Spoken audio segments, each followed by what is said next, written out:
বাবা একজন প্রশ্ন করছিল যে তোমাদের তো অনেক মাছ চাষ আছে, মাছের ব্যাপারে তোমার বাবা অনেক কিছু বোঝে, তো একটু বলতে বলো যে শীতকালে কি কি রোগ হয়, মানে ওনার পুকুরে মাছ চাষ করেছে তো সেগুলো মরে যাচ্ছে। এখন মাছ মরা শুরু হয়ে গেলে খরচাটা বেশি হবে। এখন পুকুরে যদি গ্যাস থাকে জিওলাইট করতে হবে, তারপর স্যানিটাইজ করতে হবে, আর যদি গ্যাস কম থাকে স্যানিটাইজ করতে হবে, স্যানিটাইজ করে লবণ মারলি আপাতত দাঁড়িয়ে যাবে, কিন্তু রোগটা সারবে না, মানে মরাটা বন্ধ হবে। তাহলে রোগটা সারতে গেলে কি করতে হবে?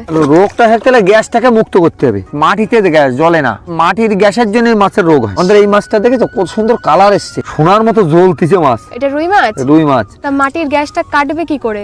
এখন যদি মরা শুরু হয়ে যায় তাহলে তো আর এখন সময় নেই, আপাতত জিওলাইট মারতে হবে। যে কোনো কোম্পানি, সব কোম্পানির জিওলাইট আছে, জিওলাইট মেরে ওকে স্যানিটাইজ যে কোনো একটা স্যানিটাইজ করে লবণ দিয়ে দিতে হবে। আপাতত মাছটা দাঁড়িয়ে যাক, তাহলে সময় পাবে চাষি, না তো মরে শেষ হয়ে যাবে। যে ওষুধই এখন ব্যবহার করতে হবে, ওয়েদার তো ভালো না, 10টা থেকে 1টার ভিতরে সেটা করতে